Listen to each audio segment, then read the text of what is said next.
Thank you. David, over to you. Thank you, Mick.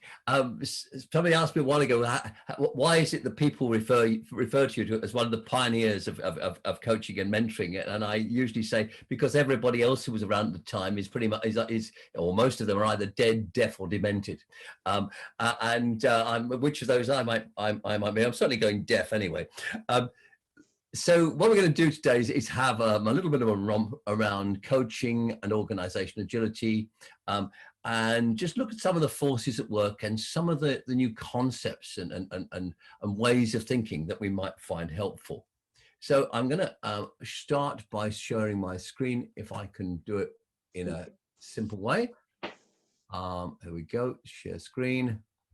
There we go, and that should be visible to all, I hope. There we go. Yes. Thank you, Mick. Good. So here we are. We've got a lot of issues going on, and I thought this study, which hasn't yet been repeated, but I think it gives you some pretty interesting data. 400,000 new businesses started in the United States in 2015. And 4,700 died. So the rate of death of companies was exceeding the rate of birth of them in that period. Now, this goes up and down, and it over time it sort of stays about the same. But it shows you that the lifetime of companies is gradually falling. So 50% of businesses fail within their first 5 years, and 96% within 10 years. Now, I've experienced this as an entrepreneur myself. When I set up my first formal limited company with a colleague, we had we was under a government loan guarantee scheme, and there were a lot of businesses started at that stage. And about 8 or 9 years later, I went back to our accountants who'd helped us prepare and get the money to get started, and asked how many of the businesses that they had worked with to get started at that period were still in existence. And the answer was, we were the only one. And I think this is the longevity of businesses is increasingly an issue. We also see some of the issues around projects. Only 20% of all projects, that's major projects, rather than just what are we going to how are we going to organize the team conference or whatever. But 26% of projects only succeed, according to the Project Management Institute. That is tough. 17% of IT projects go so badly they threaten the existence of the company. I'm actually surprised it's only that it's only 17% from some of the complete screw ups. Let's use polite language that we've seen in this arena. So really, there's lots of questions here. Why is it that businesses don't change fast enough or don't change in the right way? And what the studies show us, and here's just one study from INSEAD by BEAU.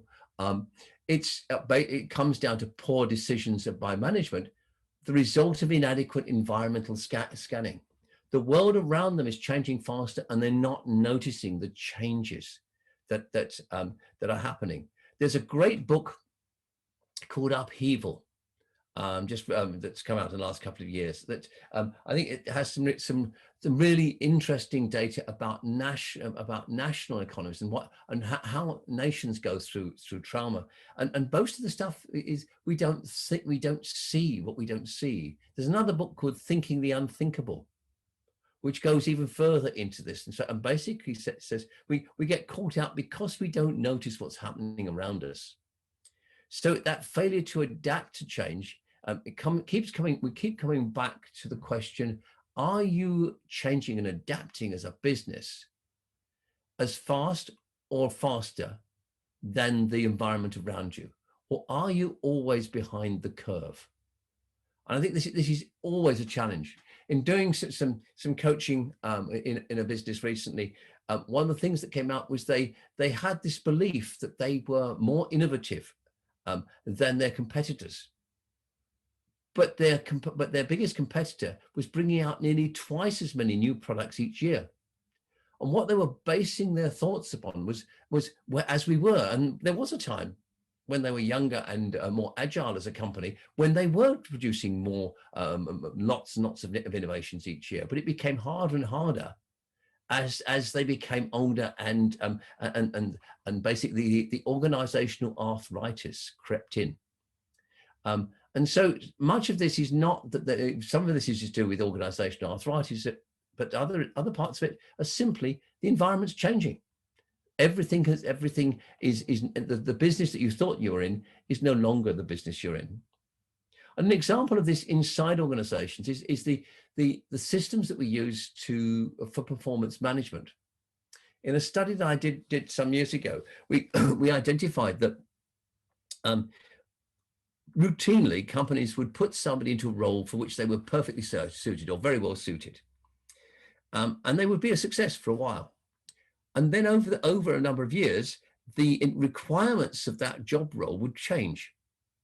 Now, instead of taking that person's strengths and then moving them somewhere where their strengths were still going to be valid and useful, what they did was try and performance manage this person who actually wasn't really suited for the job as it had evolved to, and they turned these successful people into failures. And what we found was the corridors of corporations were littered with the bodies of people who'd been performance managed to the point of despair, because their environment had changed, and neither they nor the organization was prepared to or able to face up to that. So that's, I think, is one part of it. And then I'm sure many of you will have seen the VUCA, VUCA world and the alternative. So volatility, uncertainty, complexity, ambiguity. We hear this all the time, and it's boring to be, but boring but true. But replacing it with vision, understanding, clarity, adaptability, and agility, that's very different. And I think if we can look, can take a different view and say, okay, how do we actually build corporations that do have vision, that are connected with the world around them, that have clarity about what they're in business for as that changes, that are really adaptable and agile, then we're we have more chance of surviving. So I'm going to just move on here and look at some of the issues that we've been seeing for teams that result of that. In the COVID world, one of the things that happened is we've made all sorts of teams who never had to work virtually. They've had to work virtually. It's been a struggle. But when we come back into the new world, whatever that looks like, the style of leadership that people used to have or exert, they've had to give up to a large extent in a virtual world. People are not going to adjust back to that easily. But how are we going to help our leaders cope with the fact that if they try and behave as they did, they're going to get tremendous pushback, and it's going to be damaging to them and the team and the organization? It's a conversation that really isn't happening enough, but needs to happen. We've had some forced agility. How do we stop ourselves going back to the old way, the less agile ways of working, to hub and spoke management, for example? There's also the issue of social interaction. The isolation that has happened from working at home is leading to all sorts of mental health problems. The research around the importance of social interaction is again pretty sobering. People who are isolated, well, one study looked at people working in the Antarctic, isolated for months at a time. What they found was the lack of social interaction with other people caused their brains to actually shrink in volume. This is pretty frightening, isn't it? And what social interaction studies tell us is that we all need a minimum of 11 It's between 6 and 11, depending on the personality of the person, but minimum of 6 to 11 weak social interactions every day in order to maintain our mental health. And a weak social interaction is something like just stopping in the street and talking to when somebody walks past with a baby in a pram and just chatting about it, or having a couple of pleasant words with the postman when they deliver the mail. One of the challenges for us now is if we are all going to be working much more virtually, how do we actually maintain the level of weak social interaction? How do we build collegiality when we're not all together? And teams are doing some wonderful things to make that happen, but it's still it's something that we need to focus on. We certainly know that anxieties and worries and stress increases significantly when there's little social interaction. So we know too that virtual teams in general struggle to perform as well as co-located teams. It's possible to do something about that and to help them perform just as well. But if you're new to being a virtual team, you've got some real issues there. And so I think there's a major effort needed to coach teams and their leaders in how to become high performing, to perform as well or better than teams that are co-located. So these are just what I'm doing at the moment is trying to spread some of the issues around. So the opportunity here is that if teams return to work after the crisis and they carry on just as they were before, we're going to lose an enormous opportunity. So we can use the time before people come back from COVID to really start about this. What do we do differently? How do we come back and be stronger? And I like this quote: "Hope and resilience lie in seizing the opportunities in adversity." So, looking at each one of these of this in the sense of the evolving role of the coach, it's important if we're going to help individuals and teams and organizations to be more agile, to be more flexible, that we as coaches actually really do understand that we have to make a shift in the way that we work. We've estimated from surveys that we've done and interviews that we've done that there is likely to be a need over the next 5 years for 150,000 new qualified, skilled team coaches around the globe. Now, that estimate is not something I would go to the wall upon. But it's the best estimate that we can make at the moment. Currently, in terms of qualified team coaches, there are roughly between 3,000 and 4,000 around the world. And a lot of other people just doing things like team facilitation or team building and so forth, which isn't the same thing and not as powerful. But so there's a real need for people to move beyond just coaching individuals to coaching teams.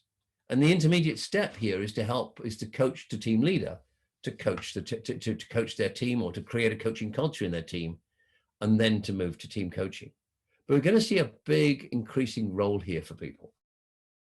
And so if we start to think about what are we going to do, how are we going to make teams much higher performing and more agile, a great place to begin that study would be to look at some of the teams and organizations which are highly agile in adapting to what's going on around them, and look at the highest performing teams in those organizations. And one of them, I was lucky that one of those very high performing organizations with lots of that it has a history of responding very rapidly to changes around it, was able to let me loose on its highest performing teams across the globe. And what we as our team of researchers did was to basically go and interview them and try and understand what were the common characteristics and what enabled both those teams to be agile and for therefore the organization to be agile. And what we learned was that all these teams And they were identified by the speed with which they adjusted to change, by the results that they had, so delivering consistently above target, by the queue of people that wanted to join them if there was a vacancy, and a number of other characteristics, including employee opinion polls and so forth. So the first thing was a team that's going to be really effective and responding to change needs to have the right people in it. And there's been previous research around effective teams that confirms this. And what in this organization they did to hire the right people, I thought was fascinating, because they interviewed people a lot. They would hold vacancies, positions open, in one case for 2 years before they put somebody permanently in it, just to make the right person. But they asked 2 questions.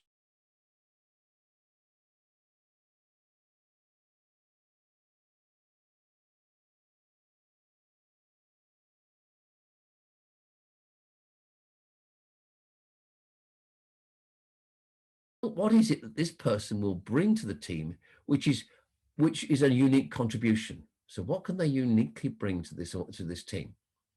And this enabled them to create teams where people could really appreciate each other and value and respect each other, which is one of the other factors that we found, their high levels of trust and respect. They were able to use failure productively. Mistakes were used as learning opportunities. And therefore they learned from their successes and their failures equally, but they didn't beat themselves up about the failures. They just said, okay, well, now what do we learn from that that's going to make us more effective next time? They were great at using people's strengths in terms of the allocation of work. So they didn't give people, they allowed people effectively to bid for the things that they were really interested in and energized by. So the amount of energy in the team was much higher than teams that we looked at elsewhere. They welcomed change. They didn't see it as a threat. They had clear overall goals, which might change, but when they changed, everybody was part of the consensus of understanding why they changed. They had fizz and buzz. So fizz is the enjoyment that you get from the work that you do, and buzz is the enjoyment you get from the company that you keep. So the social element of it. And then we've got the secure leader. And what we found here was that the secure leader was somebody who basically didn't see themselves as managing anybody. They saw themselves as creating the conditions where other people could manage themselves. And that's a big distinction. So the changing nature of leadership is an important part of the package here. And increasingly in our conversations with coaches around the world, what we're identifying is that the coaches are increasingly supporting people in leadership positions to be able to let go, to be able to do things without fear, with vulnerability is the word I'm looking for. They are able to not need to be right all the time. They seek feedback automatically from their team colleagues, from their direct reports, so into how they could become a better leader. And one of the processes that I've often go through with teams and their leaders is basically to ask to get the team together without the leader and say, okay, so what do you need from your leader in order to perform at your best as a team? And we ask the team leader to think what he or she thinks the team needs from them. Then we put them together and compare their stories. But the key to this is not just that we ask them to think about what they need from the leader, but it's what will they do or can they do to support their leader in being the leader that they need. When we're able to have these open conversations, we're able to change the dynamics of the team radically. And so I think there's a whole range of issues here which we can explore. Then I think if we look at the whole issue of this as a systemic process, and so if we stop, what we consistently see is that if we keep thinking and looking for solutions, for quick fixes, it doesn't actually work. We need to step away from quick fixes and start to look at, at everything that happens in an organization from a systemic point of view. And coaching is increasingly moving from linear thinking. We've got a problem, let's find a solution. Maybe two people don't get along together. Well, it's you two have got to work it out between you. But maybe if you take it that's a simple systems approach. So the linear systems approach would be that person, there's a conflict between these two people. One or other of them, or both of them, is in the wrong. They've got it. They need to be sorted out.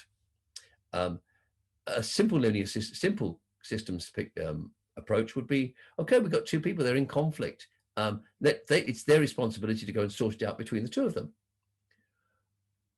A systemic point of view would say, what is it that's happening inside the team that is causing them to be in conflict? Maybe they are competing for different budgets, or maybe they have different ideas about about what the priorities should be.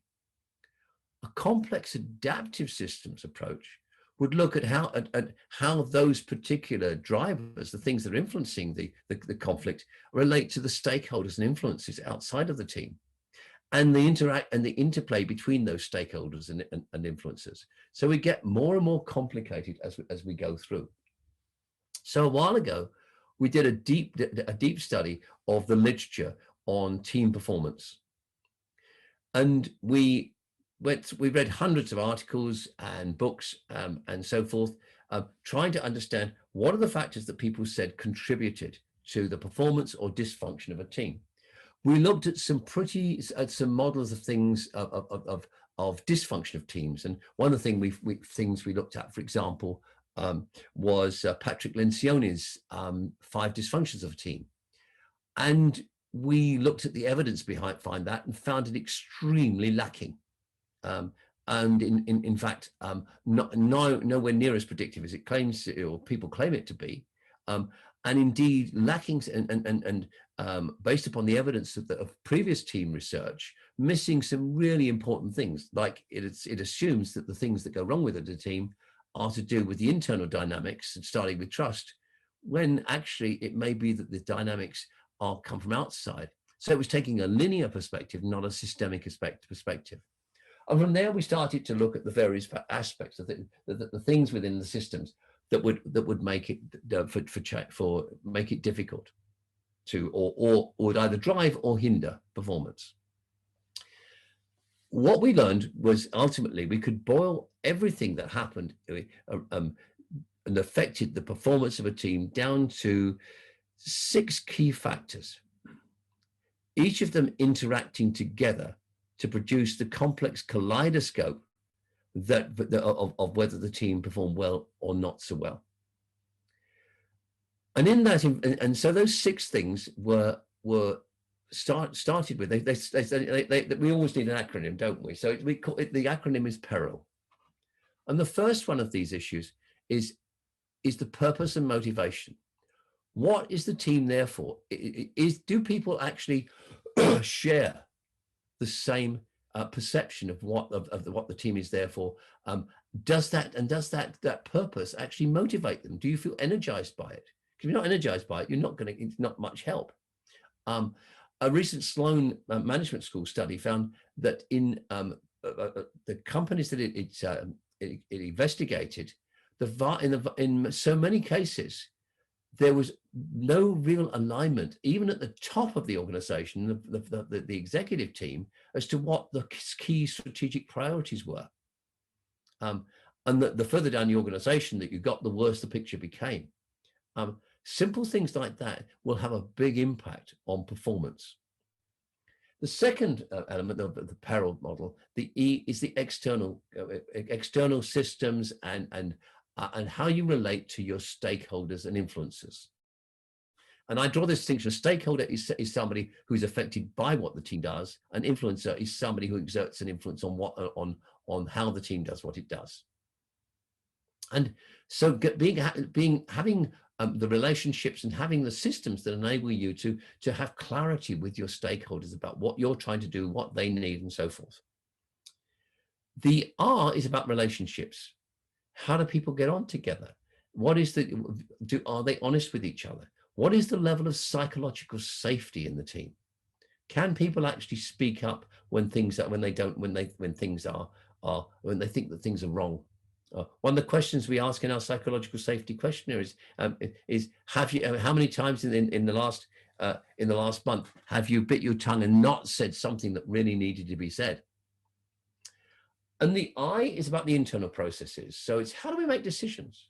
Very few teams can actually explain how they make decisions. Well, we have a meeting and then we vote. Is that really the best way to make decisions?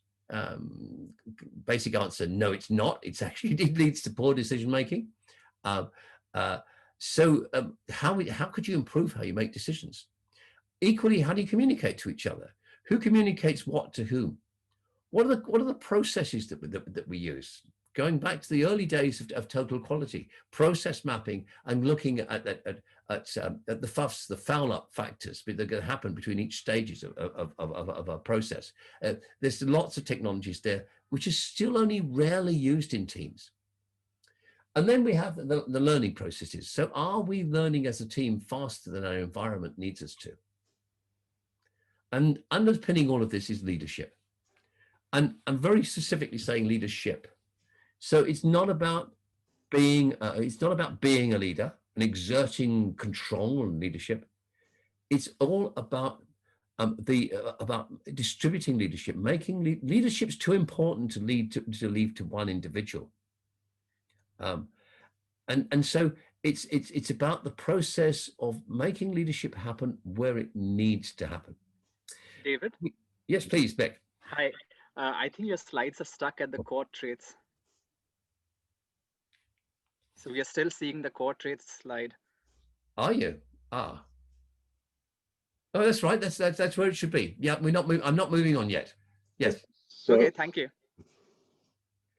I will be with you bear with me. The reason I'm not moving on so fast is because of this model looks really complicated. And so, but I'll move on to it anyway, so that we've got it there. So basically, the learning side of the leadership side of it, I spent months trying to find an article, a proper empirical study that would identify what leaders actually do. Knowing in advance that actually the qualities of leaders, the traits of good leadership, are highly variable according to the culture in which you live. What I eventually found, I found one single study that actually was based upon empirical research that identified 15 characteristics of or functions of a leader. Then we started taking them around to groups, and we also started saying, well, okay, that's just one view of this. Let's get groups, and we did this particularly with agile coaches, saying to them, okay, so what are the functions of leadership in a team? Then we basically said, how many of those functions need to be done by the designated authority figure, and how many of them can be done by anybody? And the result of all this was that we learned that pretty much across the board, there are only two things that seem to be reserved solely for the leader. And even those, there's some question about.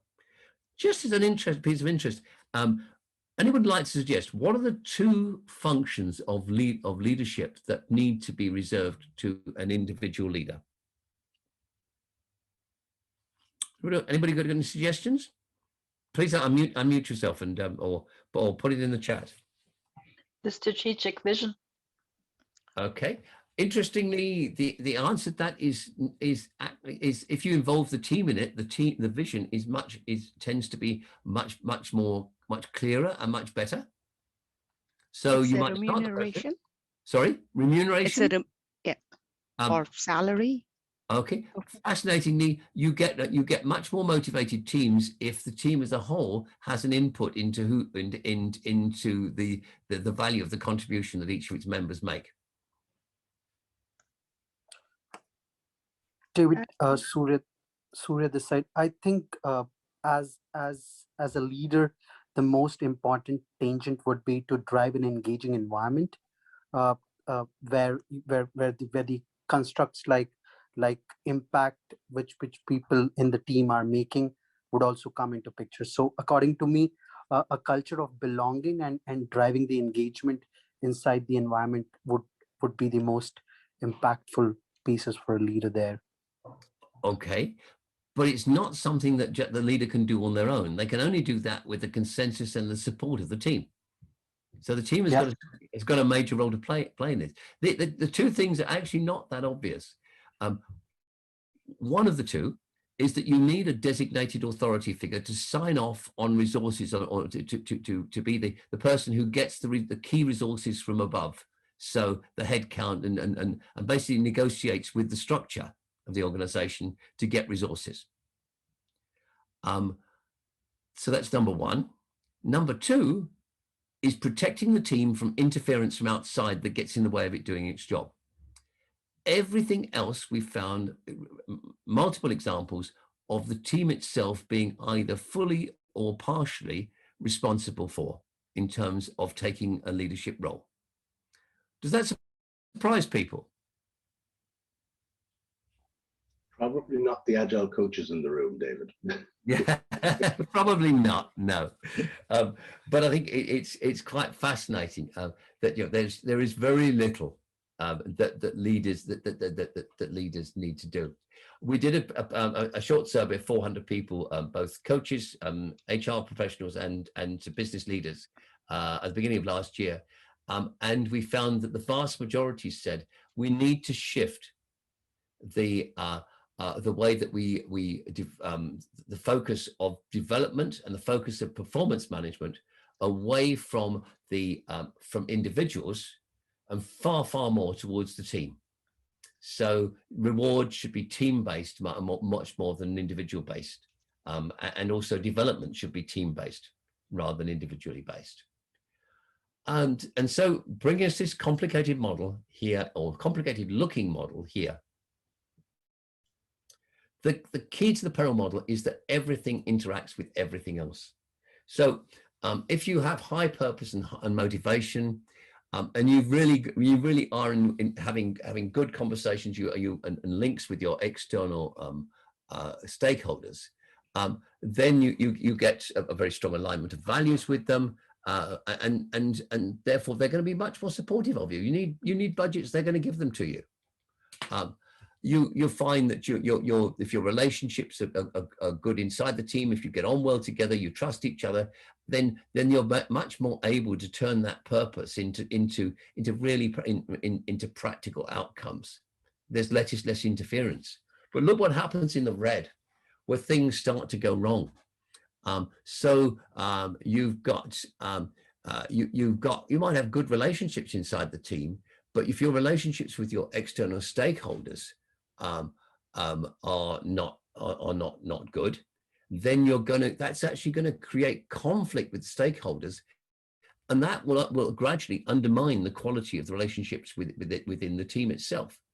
So all the green. So what we find is that each of these things interacts with each of the others. So this is, this could be a four-dimensional, five-dimensional model, but we don't know how to draw that on a slide.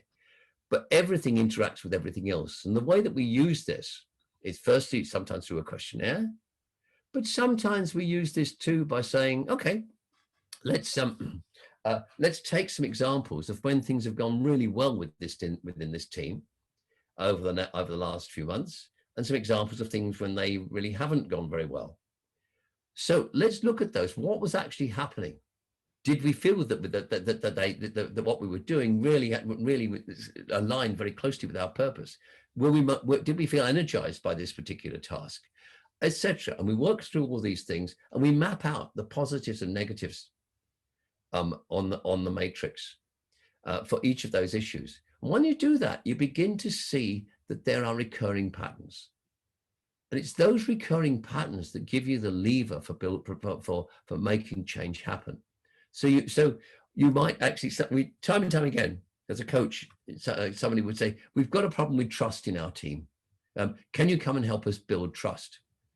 And we would automatically say, well, what are the other factors here that are causing the lack of trust? And it's, for example, in one case that we looked at, one of the big factors was a completely different knowledge base that two people had. This was in a team of psychologists working in social care, and they had different psychological bases of different trainings, which caused conflict between them because each of them thought their training was better. And it was only by bringing them together and saying, okay, well, how is this serving our purpose? That they were able to understand that by learning from each other and working out when they would use one philosophy versus the other philosophy, they were able then to actually respect and value each other and produce much better working systems. So there's lots and lots of examples one could give of how you start in one place, you see the complexity of things that are working well and not working so well, and you can use the positives to overcome the negatives.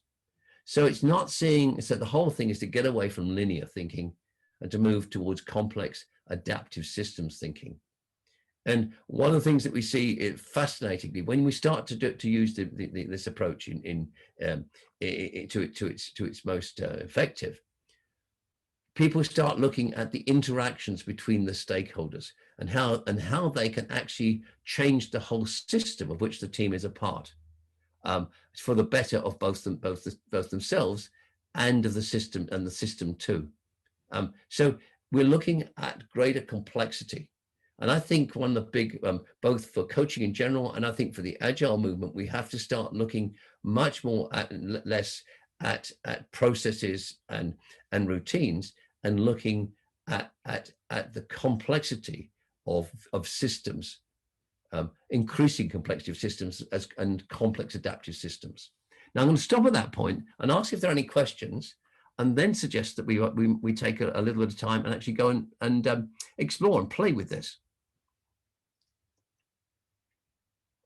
So what do people have any questions around this? I do, David, but as I can unmute myself at will, that's probably a little bit unfair. And maybe want to ask, do other people in the audience have questions? So let's see what people say. We've asked people to add questions. Can I ask a question? Yes, you may. I'm actually working at a quite large bank in Turkey, and we are kind of moving on our agile transformation. But of course, not all of the stakeholders we are working with are working as agile. And so we do have a quite tight relationship with most of those sections that are not agile yet. And we do really experience problems when we are trying to get together and work together. And this model actually really describes it well.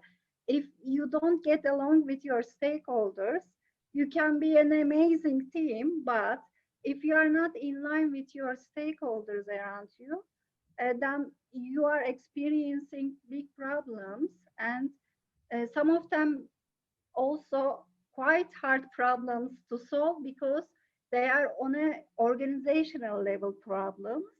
Yes. So what might be the best solution to work together with those business units or software units that are not really working agile? So I think there are several, as usual, there are several problems wrapped up in each other here. We're into a nested system, as you might say, one system within another. And it's the links between all of these where we can create links. Later on, I'm going to talk about teams of teams and how we can manage that particular phenomenon. But let's let's start from the basics of all organizations that I've encountered that have tried to go agile have run into problems that it's relatively simple to create an agile environment in a project in a project situation. So if you are constantly doing projects, it's quite easy to see how agile works.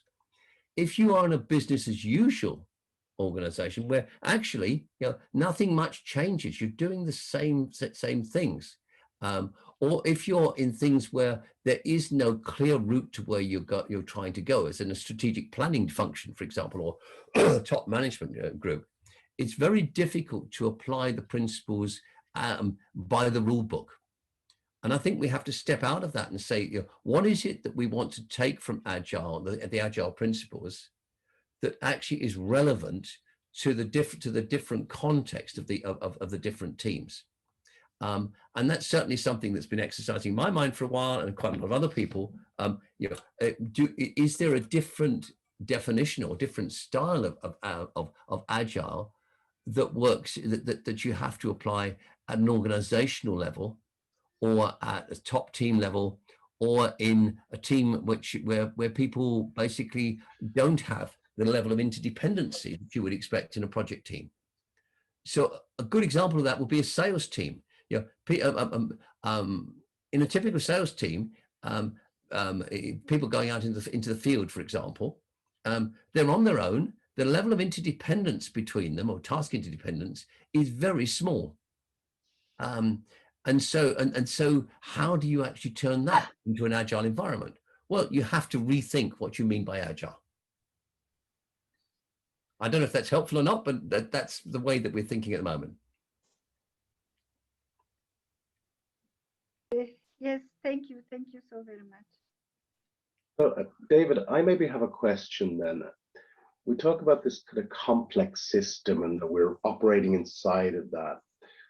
For young coaches, whether they be agile coaches or professional coaches, the training paths may be a lot different, but we're calling them young coaches coming into business. How do they gain this systemic experience? How do they start to understand the larger system that they're working in?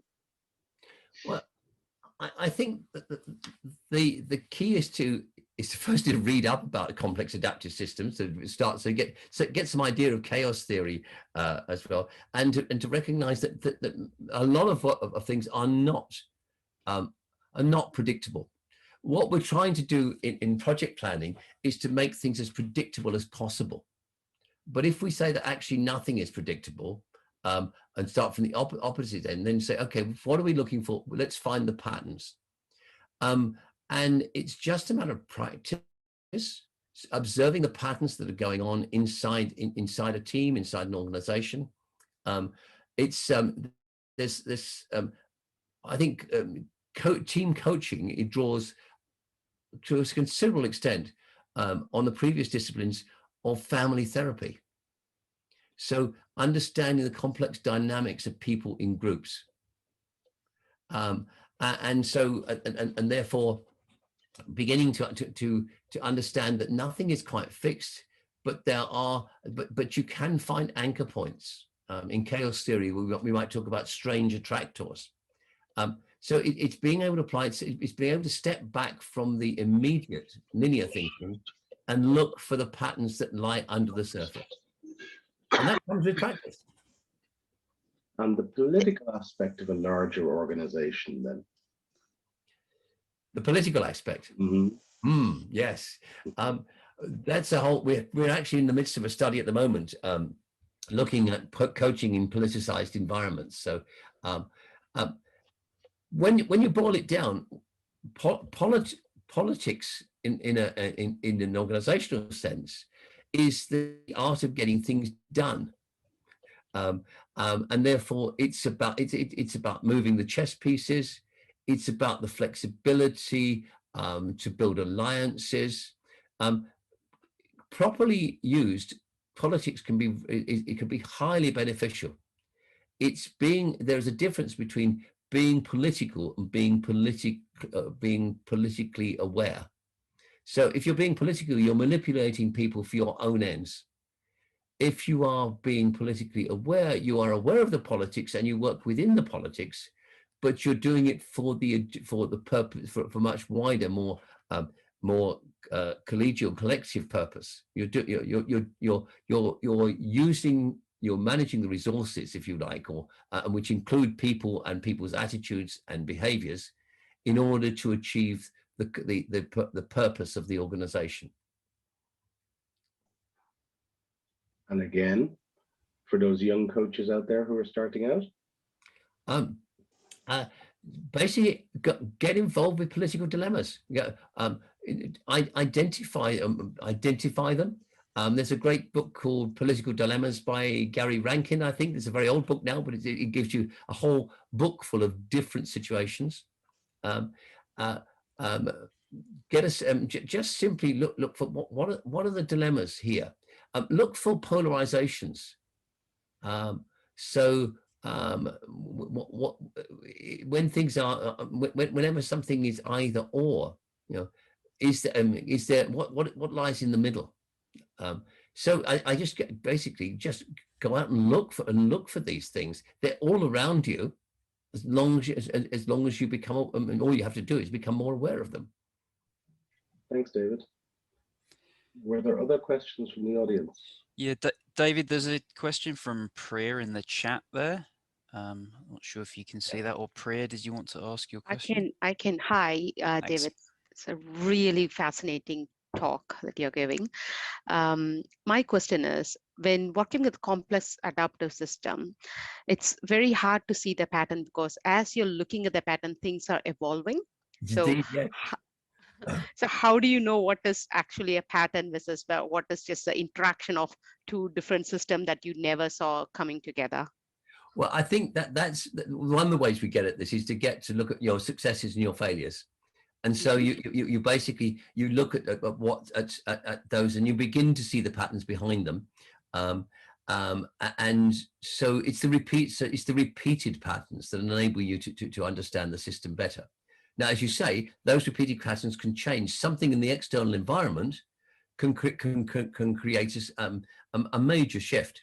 And there's lots of examples of teams where things that have been their strengths suddenly become a weakness, simply because something's changed in the outside world. And so if we're constantly monitoring these things, and I'm going to go on to suggest a way in which we do this on a quarterly basis, then we're able to get a sense of how the systems are moving around us. But a lot of it is also connecting to the outside world.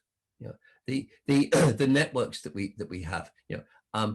How are we sensing the changes in our external environment? And that's part of using our networks. The distant networks we have rather than the close networks. The close networks tell us the way things that are likely to see the things from the same perspective that we do.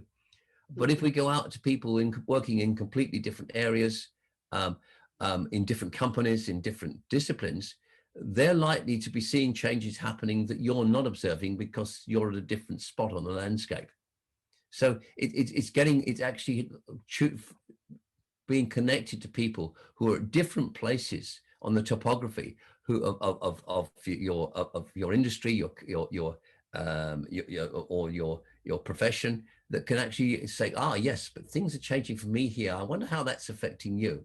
A really good example of this is some of the teams I've been working with and corporations. They've gone out to their stakeholders and their influencers, and basically particularly focusing on the stakeholders, people affected by them. And they've asked them, so they've gone out and learned, how are you coping with COVID? What are the big challenges in COVID for you? What are you struggling with, and how, where have you been successful in managing this? What they're finding is that together, with their stakeholders, they're able to come up with much more innovative and much more beneficial solutions for problems that they both have. And the impact of that on building goodwill with their stakeholders is enormous. And in one particular case, what they did was actually bring all their stakeholders together, or some of their key stakeholders together, and actually talk about the common problems they had and how together those stakeholders might be able to support each other. And again, what they were doing there was focusing on the whole system, not on the individual relationship that they had, that the team had with those stakeholders, or the company had with those stakeholders, but the relationship the company had with those stakeholders and the relationship those stakeholders had with each other. The value added that they created for the system was enormous. And that's not going to be forgotten in a hurry. They've suddenly repositioned themselves in that system from being just another supplier to being an important part of each of those stakeholders delivering what they need to their customers. Thanks, David. Thank you, David. Maybe we want to move on with the deck so we don't run out of time. Well, I was going to suggest that that we just give everybody a stretch break for 4 or 5 minutes, because I'm then going to go into the next the second half of this. Or would it be better? Would people like 5 minutes or 10 minutes for a breakout of this? Which would you prefer?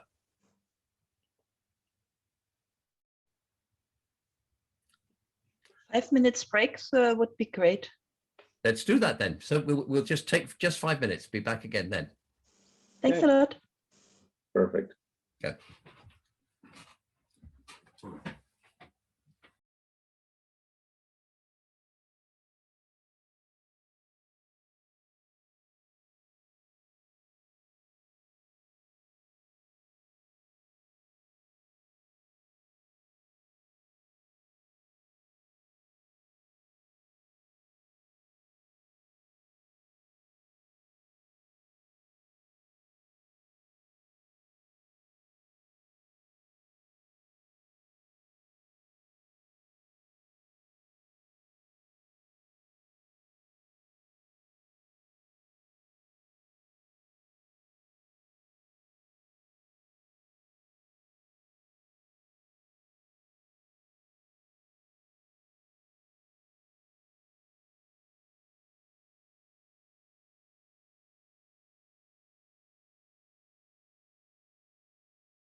Good morning.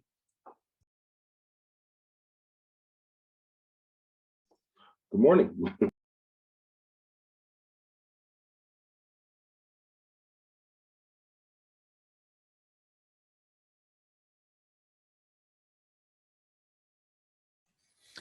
So I think we just had someone joining us there. We're just taking a very short break, and we'll be sort of starting back up in 1 or 2 minutes. Sounds great. Thank you very much. Cool.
David, as we're just starting, I've just muted you, by the way, as you stepped away, in case you didn't want any background noise. There was a question someone asked about sharing the slide pack as well afterwards. I thought, whilst I remember, I'd asked you that. You're muted, sorry.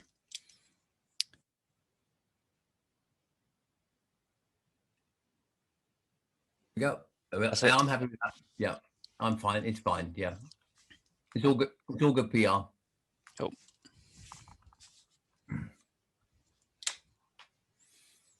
How are we doing anyway? I think we may run out of time before we're done. Yeah. That's all right. I'd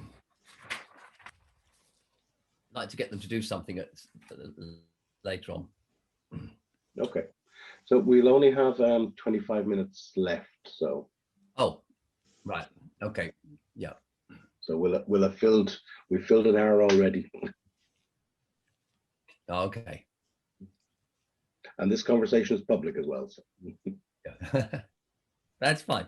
Okay, so that's good. We will let's get on with it, shall we? Please. Okay, so just making the slides work. Whoops. For some reason, they don't want to go. There we go. Good. All right. So let's talk about this whole area of, whoops, what's going on here? We go. Speeding up the development of new teams and project teams. Basically what we've got, you've all heard of forming, storming, norming to performing. I love this quote. Who's time for all that stuff? Our teams have to hit the ground running. It's so frequently we get this quoted back these 4 levels, the Tuckman's 4 levels, forgetting that Tuckman himself said, never actually intended them for use with teams, that his study was not actually based upon working directly with teams. It was a desk study based upon primarily groups of people in therapy. And one study from the States looked at project teams and what proportion of project teams actually went through this whole process. The answer was 2%. It's just not, although it's often quoted and used by consultants, it actually has not a lot of relevance. What does have relevance is we found is talking to lots of teams, what actually happens as you start to create a new team. So you go through the stages of formation, of foundation, formation, task, process, collective learning, and reformation. So all of these things are, I think that these are stages, and I'm just going to go through them very briefly. So in the foundation level, we want to find out what do each of the stakeholders want from the team. How do the sponsors view their responsibility towards the team? The key knowledge and competencies that we need as a team to get started and deliver, the kinds of diversity we need, the learning we want to get through this team, and what we can learn from other teams' experience about the resources that you need. So what can we take from elsewhere? So that's the foundation level. And some of the key questions here: who are the sponsors? What's the business rationale? What's the political context? How important is it this team delivers? Is this a bet the company team or what? Who's going to decide who's going to be on the team? What resources do we need? What additional resources are available if we need them? What previous experience do people have of working together? And what experience do they have in working in project teams if it's going to be a project team? So these are just some of the questions, but that relate to that foundation level. And then when we get through the formation level, here we try to say, okay, so let's start with shared purpose. Why is it? What is it about this purpose that's important to us, and how do we interpret in terms of our values and how each of us and our stakeholders would view it? What's the contribution each of us wants to make to this purpose? How are we going to keep that purpose constantly in mind and not get diverted? How does that shape our identity that we want? And what are our hopes, aspirations, and fears? And then there are lots of tools that we can use. Like I like this one. What makes your work meaningful? I've used those as part of the building of coming together as a real team. How does this, in looking at our personal values and sharing those, and I love, what is the unique contribution this team can make to? So way of building that sense of shared purpose and the relationships. How do we make sure that everybody feels they truly belong and they're equal? Teams very quickly can develop a sense of rank and status differentials within people in the team. How do we make sure that we actually avoid that great big pitfall? How can we be sure that right from the start we've got psychological safety? And that sometimes just understanding each other's story, really getting to know each other. We talk about effective teams taking responsibility for each other's performance, learning, and performance, learning, and welfare. And then how together will we build the relationships with our stakeholders? Key conversations to have. And then we move into the relationships to other things. One thing I'm going to do to make your life or work easier. It's a simple technique. You put in an envelope, one for each of your colleagues, one thing that you're going to do to make their life easier. You then seal the envelope, and neither of you opens it for a month till a month. And then you say to your colleague, what do you think I put in the envelope? And they say, I think you might have put this. And you say, well, open it and see. And they say, oh, yes, and that as well. It's a great way to build respect and looking for people doing things positively for you. And lots of co-coaching partnerships between team members. And then we get to the task focus. So deciding the tasks that need to be done, who's got responsibility from them, what needs to be done by people outside the team, how are you going to monitor and review the process and benchmark the standard things we might think. But the big one at the bottom, how do we prevent groupthink? Diversity helps, but one of the things we've learned is developing the skills of encouraging contrarian thinking. And then the process tools. So these are, I'm sure many of you will be familiar with the process tools. So mapping the tasks sequentially by type, and then clarifying the responsibilities, looking at what might go wrong between each step, how frequently might it go wrong, and what are the consequences of that. And so preventing agreeing protocols, preventing problems, very much in line with agile methodologies. And then the shared expertise. How do we share our expertise? How do we see the overlaps and the gaps between our expertise?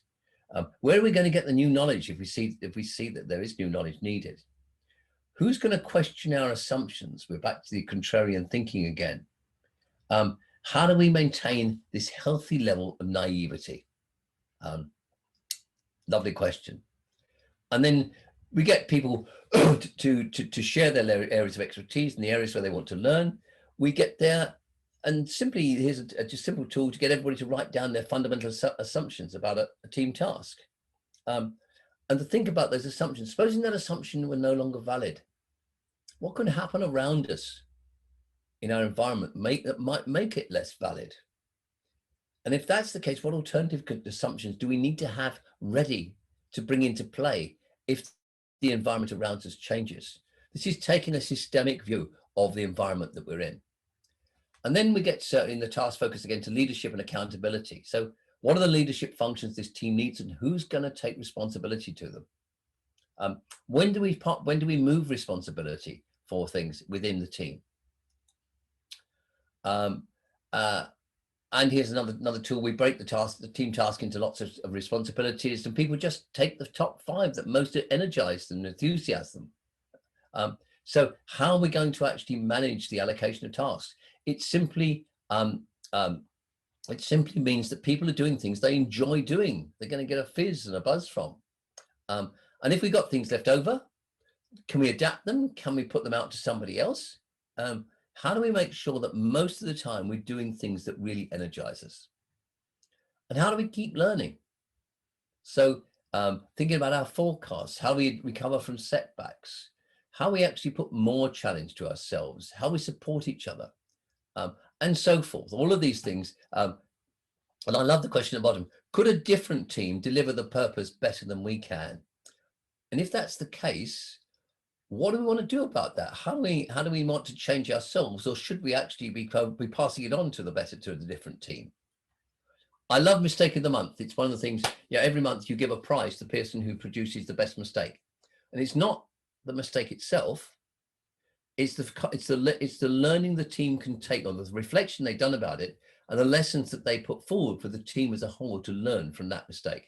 It's a very valuable concept, and one I first encountered over 40 years ago.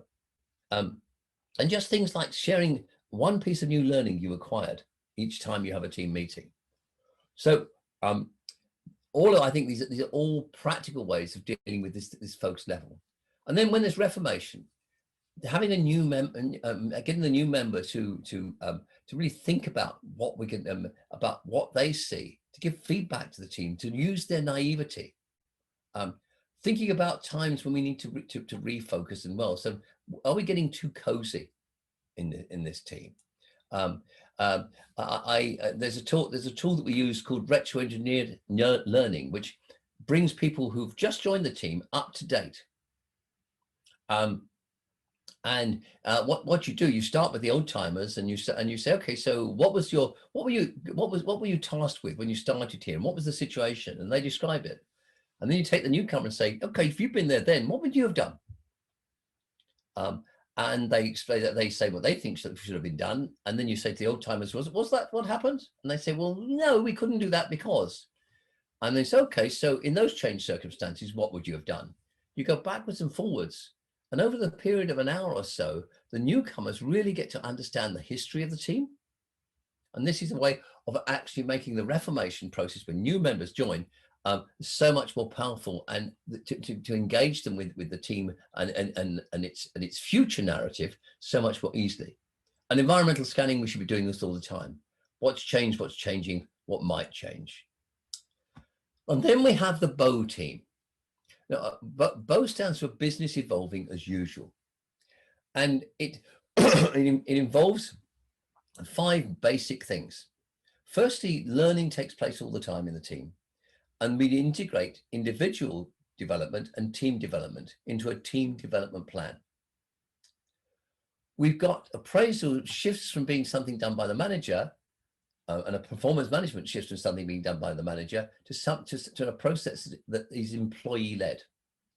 And then the peril reviews, you would meet on a regular basis to actually look at what you're doing on a quarterly basis. Using experimentation as one of the, what experiments did we do, and what did we learn from them as one of your performance indicators. And the leader is the curator of this. The leader is the chief coach, if you like, within this process. So when we do the appraisals, instead of the normal appraisal processes, which performance management, which everybody hates, every 6 weeks, the employee goes to their stakeholders and says, okay, so tell me about how you think I performed over the last 6 weeks against the criteria that we'd agreed I was going to be working on. And there's always 2 parts there to their plan. There is the task part and the learning part. So they have two parallel streams, which obviously interconnect. And then they say to this, and then they talk about the next 6 weeks. So what do you need from me over the next 6 weeks? And what learning do you think would you suggest that I have? And this becomes a coaching conversation as much as a feedback conversation. And they may choose to go to the team leader, whose role would be to actually help them, to coach them through how you're going to make sure that you fulfill everything in your plan, or do you maybe want to make it more challenging? And what experiments are you going to personally do?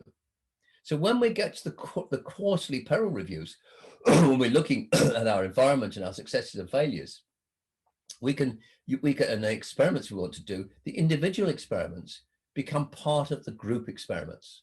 And you may decide, well, that experiment, okay, we've learned enough about that. We're not going to do that again. We're not going to continue with that. But this one, we might give it a bit more time. Or this one has been so successful, we'll incorporate it into our routines. So for teams where it's not obvious that you're on a project, you're just doing normal working in a marketing function or a sales function or legal or whatever, it doesn't matter. you can use this process. So it applies a lot of the thinking that underlies Agile to teams that are just normal teams that are not working on projects. You incorporate this difference in there. And then we get to teams of teams. And I think that's the biggest challenge. And teams, there's a small number of team coaches that are able to work in this area. When you think about flocks of birds or fish, how do they move so quickly without bashing into each other? And the three principles here are separation, alignment, and cohesion. So you're always you keep away from the same distance away from each other. You keep towards the same basic average heading, but you're also looking at the average heading around of the average position of everybody else. It's amazing that how they do it. Humans try and do the same kind of thing, automatically bump into each other and create chaos. And the underpinning here is is the stream of connectedness. And what we're really talking about in the stream of connectedness is how you connect between different teams in the same organization that need to work together. So having the same vision or integrating the different interpretations of the vision and the purpose that each of the teams have.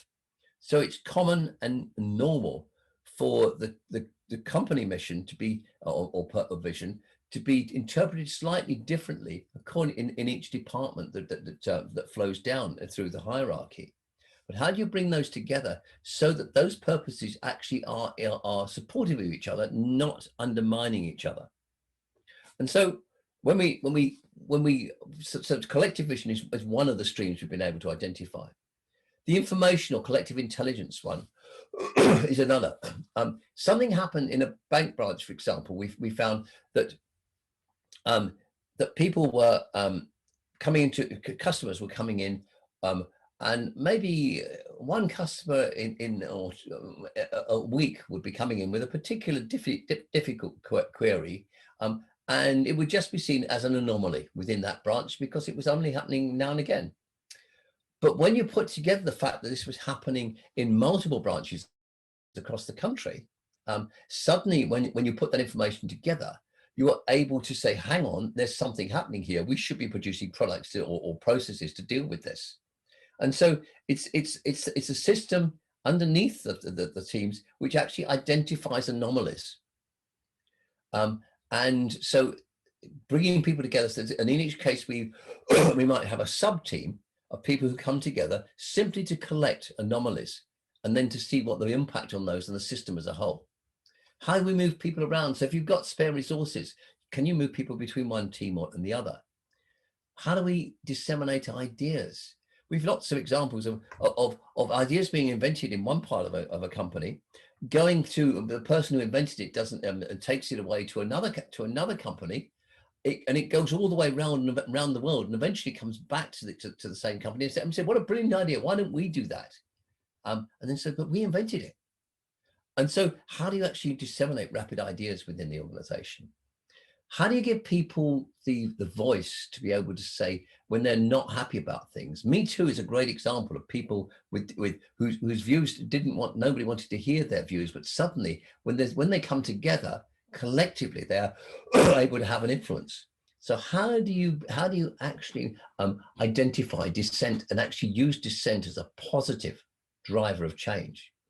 And then regrouping. Typically what would happen when you're trying to create a new project team or a new team to deal with something is it would go up the hierarchy and it would be considered at a very senior level, and people would say, right, well, who can we create? Who can we take off one team to go on or other teams to be part of this new team? If you've got in a team of teams, this happens automatically. There's the need for creating this new team is spread, it doesn't go up the silos, it goes across the organization, or not even just across, in all directions. And people will start to come together and say, let's do this. And you don't need the authority from above to do it. So these are just 6 examples of streams of connectedness that we've identified. And then, Tony Loyne is a great author of Big Teams, a very good team coach. If you're going to be dependent on another team's performance to be able to deliver your part of a program or work stream, it makes sense to understand as much as you can about their capability and capacity. It's obvious, but it's not always done. So what I've done is I hope give you a flavor of some of the interesting things that are happening. We've got some time for some questions.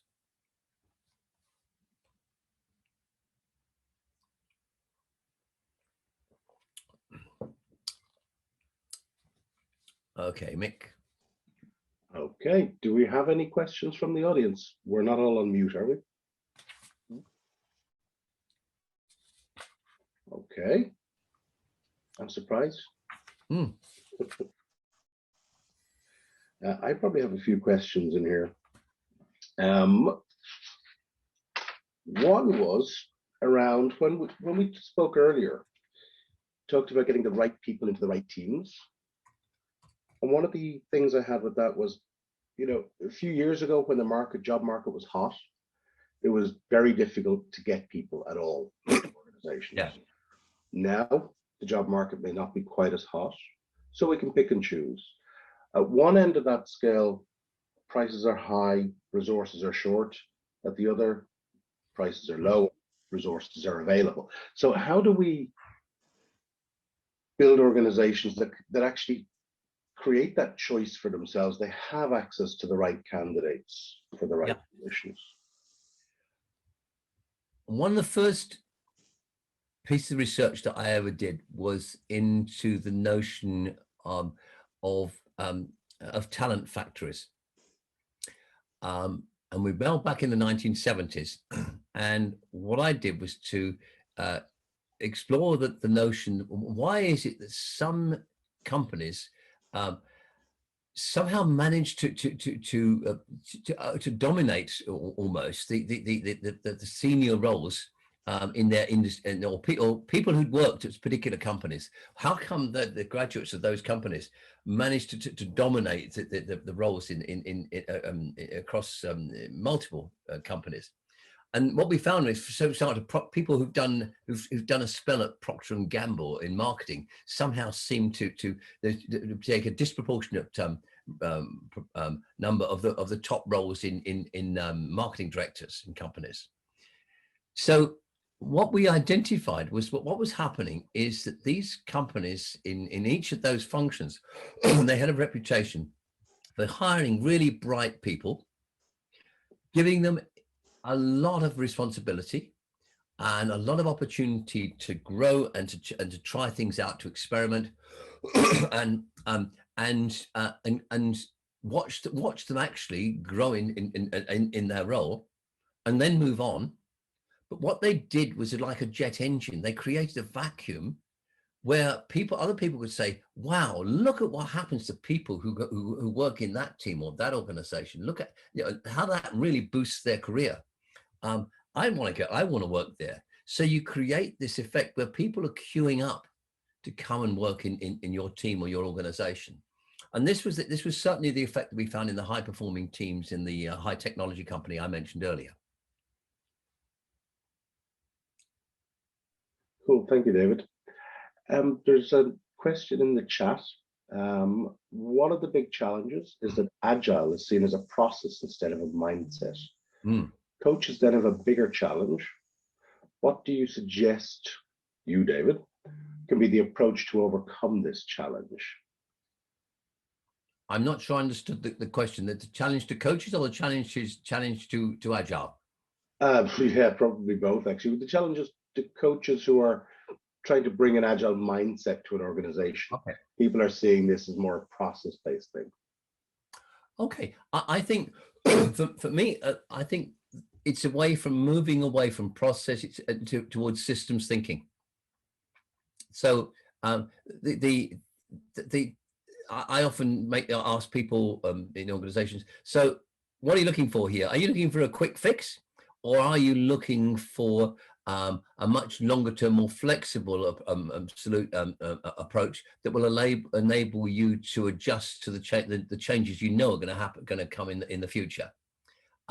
And if they are prepared to go with the latter, then we can start truly applying agility to the thinking, because they can see that the system needs them to be constantly shifting and to be uncomfortable with uncertainty.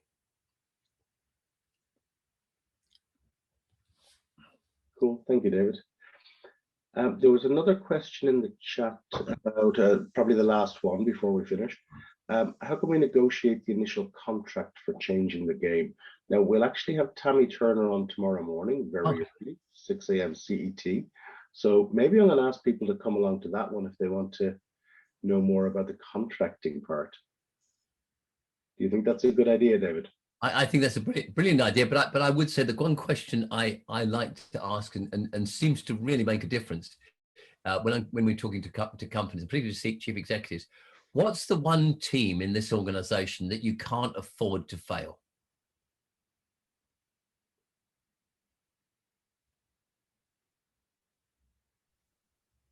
No, you got me. Yeah, I mean, but it's such a question. But asking them what's the one team you can't afford to fail, and so what are you doing?